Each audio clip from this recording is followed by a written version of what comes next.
Первый раунд. Милан Гусейнов против Ин Цинжао. Бой, который проходит в наилегчайшей весовой категории.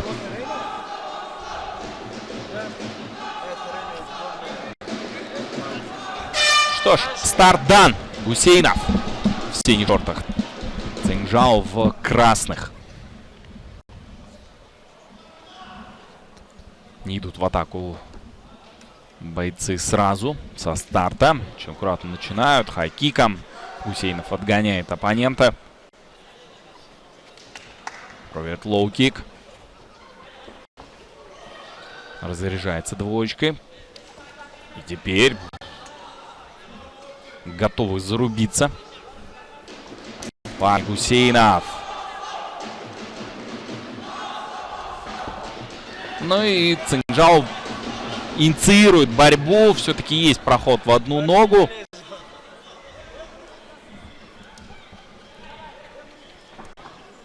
Пытается.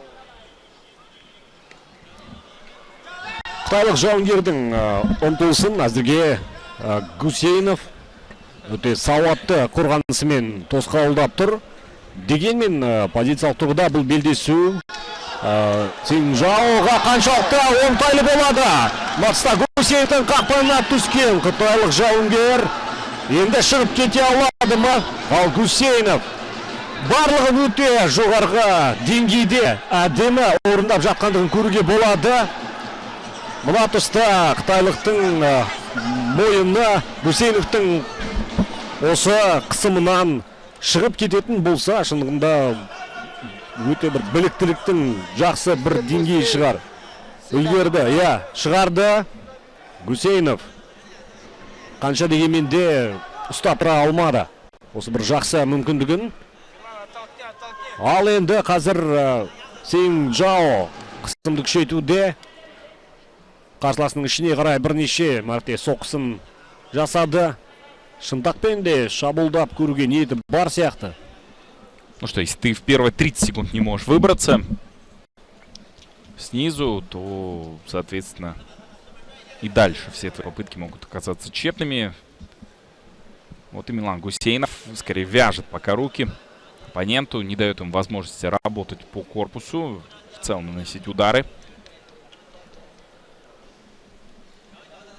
Гусейнов енді бағанағы мүмкіндікті осынан шығарып алғаннан кейін де қарсыласын барынша тосқауылдап, өзіне қысып тарта отыру арқылы енді тактикалық бір белдесу әдісіне көшті. Бұл дегеніміз қазіргі уақытта Гусейнов үшін қарсыластың ішінен жасап жатқан соққыларын қанша дегенмен де өткізуге мүмкіндік бермеу керек. Ауыр соққылар ертең біраз санаулы минуттардан соң шындығында тыныс алуға, тағы басқа әрекеттерге физикалық күш қуаттың кетуіне өте жақсы әсер береді. Қытайлық жауынгер қысымды бара-бара күшейтуде. Көп соққысы Гусейновтың ішіне бағытталуда. Бір қолы үнемі қыластың алқымы тұсына қарай, яғни Гусейновтың емін-еркін жатуына әзірге мүмкіндік жоқ. 1,5 минутта уақыт бар. Қаншалықты Гусейнов олда өз секундантына қарап қоятындай. Әлде таймерді іздермекен бір көзімен. Дегенмен айқастың қарқыны мүлде саябырсып алды. Ждал Гусейнов, по-моему, просто что рефери поднимет их в стойку. Ну, достаточно активен Ин Цинжао. Затаскивает соперника уже в свой угол. И продолжает наносить удары. Метит в корпус. Локоть от Гусейнова. Очень много энергии он потерял после первого раунда. Понятно, что когда ты работаешь снизу, а Цинжао грамотно распределяет вес, давит в том числе и на корпус. Гусейнов, его попытка выбраться снизу, захват от Цинжао не дает результата. Вновь Гусейнов у сетки. Пытается работать локтем.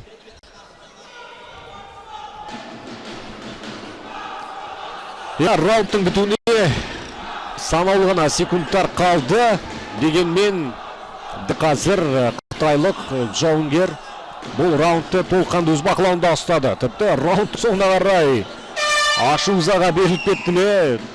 Гусейновтың төбесінен төндіре бірнеше ауыр соққысын жасады. Енді тәжірибелі тіс қаққан деп айтайықшы, 27 жастағы Цинжао мен 25 жастағы 3 жекпе-жек өткізген Гусейнов арасындағы міне бірінші раундқа қатысты статистика: 2 тейкдаун, 3 минуттан астам бақылау. Қазір енді Гусейнов Милан бұл тұста екінші раундқа қандай өзгерістер алып келеді? Меніңше қытайлық жауынгер көбінесе күреске өзі ықылас танытып жүрген сыңайлы. Ал Гусейнов оның құрып жатқан сценарийіне өзі қарсы қолында бар қару пайдаланып тактикасын қолдануға тырысуда. Дегенмен қаншалықты қазір бұл ұмтылыстары сәтті болады, екінші раунд барысында байқайтын боламыз. Екінші кезең Милан Гусейнов және Юин Цинжао. Міне тағы да қытайлық жауынгер айтып ауыз жиғанша шындығында күреске қойып кетті. Қарсыласын партия жайғастырды. Енді Гусейновке қанша дегенмен де тұрып кетуге талпыныс жасау қажет. Басқа амал жоқ. Здесь будто бы не китаец, а дагестанец приехал в Казахстан. Быстрые переводы. Цинжао понимает, в чем скрывается его ключ к успеху. Наносит удары в голову. За спиной закрепился у соперника. Гусейнов без результата пытается встать, отдает спину. И 4 минуты еще предстоит, по-видимому, провести ему. Бұл тұста енді Гусейнов үшін мынадай қапастан шығу өте қиын ба соғатыны түсінікті. Өткенде тіпті талпыныс та жасап, міне тағы бір талпыныс жасап көрді, бірақ Цинжао тырп еткізетін емес. Бірден Гусейновтың арқа тұсына қонып алды шынтақпен. Одан кейінгі мынау Хаммерфест соққы дейміз ғой, балға.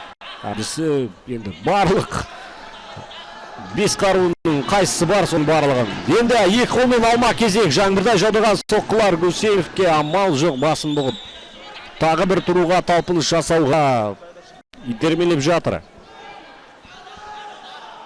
Жақсы тактика. Шетінен қытайлық жауынгердің таңдағаны үнемі соққының астына алу, толассыз жаңбырдай жауған соққылар бұл Гусейновтың мазасын қашырып жатқандығы түсінікті.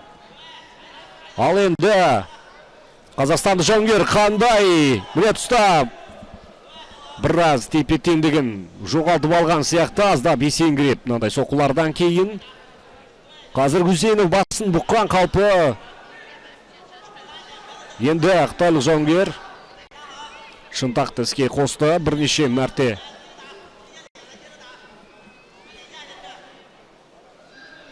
Секундан тары қытайлық жауынгердің. Цинжао 10 айқасы өткізген, 7 жеңіс. Қалай енді Гусейновтың шығуға талпыныс жасайтын бір сәті болады ма, жоқ па әлде? Мына раунд аяқталмай жатып бұл айқастың нүктесі қойылады ма? Гусейнов ешқандай шара айла қыла алмай жатыр. Ауыр соққылар өтіп жатыр, тағы да жауапсыз. Бағытталған соққылардың енді 70-80% қытайлық жауынгерге тиесілі. Бастан да, құлақтан да, бүйірден де, бауырдан да енді Гусейнов тек қана басын бұғып қорғануда. Қандай амал айла шара бар? Ну вот так базовый тайский боксер, конечно, испытывает проблемы с грэпплером хорошего уровня. Кроме того, Цинжао очень-очень хорошо развит физически. грамотно и вовремя пресекает любые попытки встать от Гусейнова. И тактично работает на победу. Вот все, что он делает сейчас. Ну, по-моему, во втором раунде на судейских записках может быть 10-8. Потому что борьба просто односторонняя. Точнее, она отсутствует. Әйтеуір бір тіршіліктің белгісі бар Гусейновтың қимылдарында. Но вот теперь на удушение. И кажется, что плотно берется Цингжао. Да! Все. Забирает свое. И это победа для китайского бойца на турнире в Казахстане. Инь Цингжао. Теперь его рекорд составляет 8-3. Милан Гусейнов сегодня показать нам защиту от проходов не сумел. В целом на канвасе были проблемы в партере. И по итогу Цингжао сильней. И ардақ жанкүйерлер, осылайша Милан Гусейнов өз мансабында алғаш рет кәсіби деңгейде жеңілістің ашы дәмін татты. Әрине, қазақстандық ММА фанаттары үшін өкінішті бір шетінен. Дегенмен де мықтының аты мықты, біз енді ең Цингжаоны мықты екендігін өздеріңіз де көрдіңіздер. Физикалық тұрғыда өте жақсы дамыған, мықты грэплингтің иесі. Сонымен қатар өте бір өктем деп айтуға болатын шығар. Толассыз шабуыл, үнемі қозғалыс, үнемі қысым. Осының барлығы түптің түбінде Милан Гусейновтың сабмишн әдісімен жеңілуіне алып келді.